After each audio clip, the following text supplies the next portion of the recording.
बिस्मिल्लाहिर्रहमानिर्रहीम। अस्सलाम वालेकुम व्यूअर्स, हबीब कबूतरबाजी चैनल में आप लोग का खुश आमदीद। उम्मीद करता हूँ दोस्तों आप सब खैरियत से होंगे। अल्लाह आपको सेहत तंदुरुस्ती दे, अपने हिफ्ज़ व अमान में रखे। हबीब भाई की दुआएं हरदम आपके साथ हैं। दोस्तों आज वीडियो बना रहा हूँ, आपको बताऊँगा कि एक अच्छे कबूतर की आँख की पहचान किस तरह की जाती है। तो अक्सर आपने देखा होगा कि शौकीन हज़रात कबूतर की आँख में क्या देखते हैं। अक्सर हाथ में लेने के बाद कबूतर की आँख में गौर किया जाता है, उसकी आँख में देखा जाता है। तो दोस्तों ये आँख जो है ये सिर्फ देखने के लिए नहीं होती, इसमें बहुत कुछ पता चलता है आँख से। आपको इस आँख में ये पता चलेगा कि ये कौन सी नस्ल का कबूतर है, और आपको इसकी परवाज़ का पता चलेगा। इसी आँख में वापसी का वही पता चलता है। तो इसी तरह बहुत से पॉइंट होते हैं। इंशाल्लाह दोस्तों आपसे शेयर करूँगा। जो शौकीन हज़रात नए हैं वो वीडियो ज़रूर एंड तक देखें, क्योंकि उन्हें बहुत अच्छी टिप्स मिलेगी इस वीडियो में। तो वीडियो एंड तक देखा करो दोस्तों। तो अक्सर कबूतर हाथ में लेने के बाद आँख में देखा जाता है, तो आँख में क्या देखा जाता है आज वही शेयर कर रहा हूँ मैं आपसे। और एक अच्छी आँख की क्वालिटी जो होगी वही आपको बताऊँगा। तो दोस्तों आप कबूतर जब भी हाथ में लो, उसकी आँख में देखो, तो आप आँख में सबसे पहले उसके काले तिल को देखा जाता है। तो उसी पे आज बात करते हैं। इंशाल्लाह आपको तफसील से बताऊंगा कि उसमें क्या चीज़ देखी जाती है और वो किस तरह का होना चाहिए, उसमें क्या खूबी होनी चाहिए, उसके क्या फ़वाद हैं, वो भी आपसे इंशाल्लाह शेयर करूंगा। तो जब भी आप काले तिल को आँख में देखो तो आपको देखने में तो सिर्फ एक काला सा तिल ही दिखता है, लेकिन उसमें कलर्स होते हैं जो आपने नोट करने होते हैं कि, और उस कलर्स में आपने ये चीज़ नोट करनी होती है कि वो कलर जो काला तिल दिख रहा है उसमें कितनी शाइन है। सबसे पहले तो आपने वो शाइनिंग चेक करनी होती है, खाली ब्लैक डॉट की, जो उसकी आँख में काला सा नुक्ता होता है, तो उसी को आपने ये देखना है कि वो कितना शाइन कर रहा है। और वो जब आप धूप की तरफ ले जाओ उसे आँख को, तो दोस्तों कबूतर की जब भी अपने आँख पढ़नी है, आपने आँख को समझना है, तो आपको कोशिश ये करनी होगी कबूतर की आँख तेज़ रोशनी, जहाँ रोशनी ज़्यादा हो उसी तरह उसकी आँख को चेक करो। या बेस्ट है आपके लिए, अगर सूरज निकला हुआ है तो सूरज की रोशनी पे ही उसकी आँख आपको बहुत इजीली, बहुत अच्छे तरीके से आप पढ़ सकते हो। तो आँख को दोस्तों हम पढ़ते हैं, आँख में बहुत कुछ होता है पढ़ने को, सीखने को कबूतर की। तो आप आँख में जब आप काले तिल को देखो तो वो आपको बिल्कुल बारीक, धूप की तरफ जब ले जाओ जितना बारीक हो रहा है। और जो टिप है दोस्तों आज की वो ये है, जिस तरह आपने देखा होगा अक्सर कबूतर को जब हम हाथ में लेते हैं धूप की तरफ करते हैं तो उसकी आँख का जो काला तिल है वो जूम करता है। हम मतलब उसे जितना तेज़ रोशनी में ले जाएंगे, रोशनी की तरफ गौर से देखेंगे, मतलब उस पर रोशनी जितनी ज़्यादा आएगी वो उतना ही बारीक होता चला जाएगा। और जिस तरह उसको हम छाँव में लाएंगे, मतलब साए में लाएंगे, तो वो बड़ा सा होता जाएगा। तो पहली क्वालिटी जो ये चीज़ का होना कबूतर की आँख में बहुत ज़रूरी है। तो आप इस चीज़ को नोट करो कि कबूतर का जो तिल है वो किस तरह जूम इन जूम आउट कर रहा है। और साथ ही दोस्तों जो टिप है वो ये है कि जिस तरह हम कैमरे को जूम करते हैं, तो जिस तरह हमारे यानी दूर की चीज़ हमें पास होती हुई आ जाती है, जब हम जूम आउट करते हैं तो पीछे होती जाती है। जब आप काले तिल को गौर से देखो तो ये जो टिप है दोस्तों आसान नहीं है, आपको नोट करनी होगी, आपको समझना होगा, बहुत बारीकी चीज़ है ये। तो जिस तरह आप आँख को जब देख रहे हो काले तिल को, तो आप इसमें एक चीज़ ये नोट करो कि ये जूम आउट हो रहा है कि नहीं हो रहा। जो कबूतर का तिल जूम आउट होगा, यानी आपको काले तिल को जब गौर से देखोगे तो वो आपको इस तरह लगेगा कि जितना आप उसे गौर से देख रहे हो उतना बैक होता जा रहा है। तो ये इसकी खासियत है दोस्तों, ये आसान टिप नहीं है, ये बहुत हार्ड है।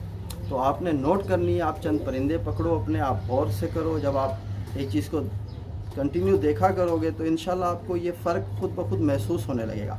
जिस तरह हम कबूतर के, मैं आपको बता दूं कि यार आप पर खोल के देख लो, कबूतर के पर पे पर चढ़ा हुआ है, तो ये बहुत आसान हो गया। किसी ने भी खोलना है, देखना आप पर के ऊपर पर चढ़ा हुआ जा रहा है, बराबर है, तो ये आसान है। इसी तरह जितना ये आसान है उतना ही आँख कबूतर की पढ़ना मुश्किल है दोस्तों, आसान नहीं है। आप सोच लो कि भाई आपने बस एक बार आँख देख ली तो आपने समझ लेना, नहीं।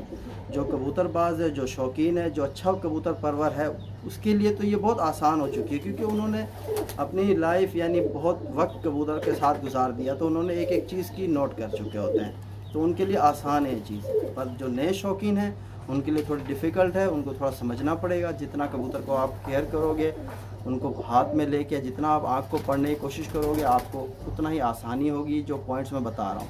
तो दोस्तों इसी तरह मैंने आपको जिस तरह काले तिल का बताया कि इसका जूम इन जूम आउट होना बहुत ज़रूरी है, और जब इसे हम जितना गौर से देखें तो ये पीछे होता हुआ चला जाए।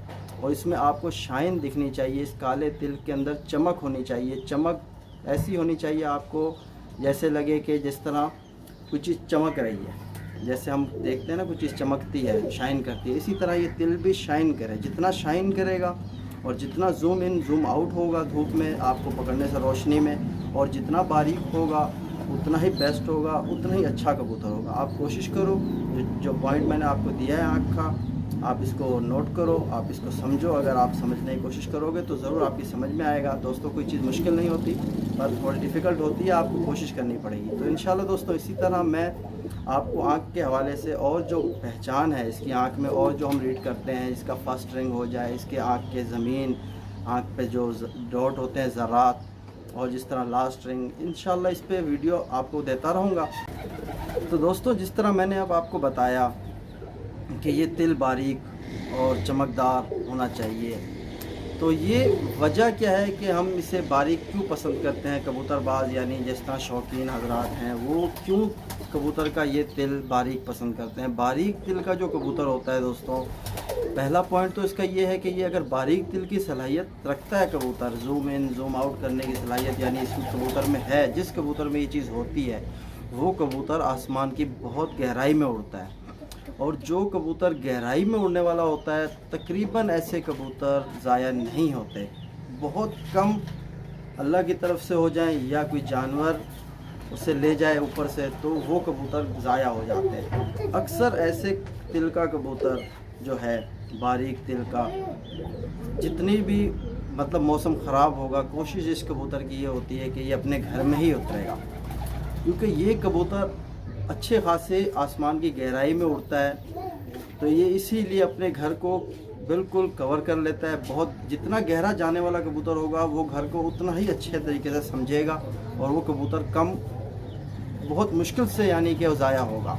तो इसलिए इस कबूतर को पसंद किया जाता है जिसकी तिल जो है बहुत बारीक होता है। और इसी तरह जिस कबूतर का तिल, यही काला तिल, ज़रा गहरा हो जाए यानी बड़ा हो और जूम इन जूम आउट ना होता हो, ये कबूतर अक्सर कबूतर आसमान की गहराई पे नहीं जाते। ये कबूतर कम हाइट में उड़ते हैं, यानी इनकी हाइट बारीक तिल वाले से कम होती है। अक्सर ऐसा होता है किसी वक्त मौसम अच्छा होने की वजह से ये कबूतर जो मोटे तिल के हैं ये ज़्यादा परवाज़ करके यानी ज़्यादा हाइट पे चले जाते हैं, तो ये कबूतर अक्सर ज़ाया हो जाते हैं इसी वजह से। क्योंकि आप नोट करो, आपके पास अगर कबूतर हैं घर में उड़ने वाले, तो आप देखो जो कबूतर बारीक तिल का होगा, जितना बारीक तिल होगा वो कबूतर उतनी हाइट जाता होगा, और जो जो मोटे तिल का कबूतर होगा वो कबूतर आसमान की ज़्यादा गहराई नहीं करता होगा। जिस वक्त उसे आसमान की जब ज़्यादा गहराई करेगा उस दिन वो कबूतर का चांस बहुत कम होगा कि वापस आए, अक्सर ज़ाया हो जाता है। इसी वजह से हम शौकीन हजरात या भाई जैसे बड़े शौकीन उस्ताद हैं जिस तरह हमारे, तो वो अक्सर यही चीज़ की क्वालिटी देखते हैं कि आँख का तिल बारीक होना चाहिए। तो इंशाल्लाह दोस्तों आप मेरे साथ बने रहो। जो और ख़ासियत होगी, अक्सर दोस्तों ऐसा होता है कि जब हम वीडियो बना रहे होते हैं चंद पॉइंट हमारे जहन से निकल जाते हैं, और जब वीडियो अपलोड हो जाती है, सब कुछ हो जाता है, तो दोबारा जहन में आता है कि यार ये पॉइंट भी भाई को बताना बहुत ज़रूरी था। तो इंशाल्लाह दोस्तों जो मिस हो जाता है इंशाल्लाह कोशिश करेंगे कि किसी अगली वीडियो में कवर कर सकें। तो आप हमारे साथ बने रहो दोस्तों। तो कबूतर पकड़ के आपको जिस तरह मैंने कहा शौक करा देता हूँ और आँख का तिल बता देता हूँ। तो इसी तरह दोस्तों कबूतर मैंने हाथ में ले लिया। आज जिस तिल पर बात करिए आप देख सकते हो, अगर आपको वाज़े हो रहा हो, ये काला तिल जो इसकी बिल्कुल आँख के बीच में है, ये जो काला तिल है, अगर आप क्लियर हो जाए कैमरे का दोस्तों, ज़रा फोकस का मसला होता है, तो ये आपको जो तिल दिख रहा है इसकी आँख के बीचों बीच, इस तिल पर हमने बात करी है दोस्तों। तो ये तिल आपने नोट करना है कबूतर की आँख में कि जितना ही आप आँख को गौर से देखो इसी तिल को, ये शाइनिंग करता हुआ दिखे आपको, ये तिल बिल्कुल ऐसा शाइन कर रहा हो, इस पर चमक होनी चाहिए। और जब आप इसे रोशनी की तरफ पकड़ो, तेज़ रोशनी की तरफ, सूरज की तरफ, तो आपको ये जूम इन जूम आउट होता हुआ ये तिल दिखना चाहिए। तो इसी तरह दोस्तों इसके तिल के साथ जो एक पहला रिंग है होता है, इंशाल्लाह उस पर भी वीडियो आएगी, आपको बताऊंगा कि उसमें क्या खासियत देखी जाती है और उसमें क्या फ़ायदा होता है, रिंग का होना और ना होना इसका क्या फ़ायदा होता है। इंशाल्लाह दोस्तों इसी पे आपको वीडियो दूंगा। तो आप मेरे साथ बने रहो दोस्तों, फिर मिलते हैं किसी नेक्स्ट वीडियो में आपके साथ। तो आप शौक कर लो दोस्तों, ये मेरे घर की कबूतरी है, टैडी कबूतरी। तो इस इंशाल्लाह दोस्तों फिर वीडियो बनाऊंगा, वीडियो लंबी हो जाती है, तो इस वीडियो से आपने भाई हबीब को इजाज़त दो। फिर मिलते हैं किसी नेक्स्ट वीडियो में नेक्स्ट टॉपिक के साथ, तब तक के लिए अल्लाह हाफ़िज़।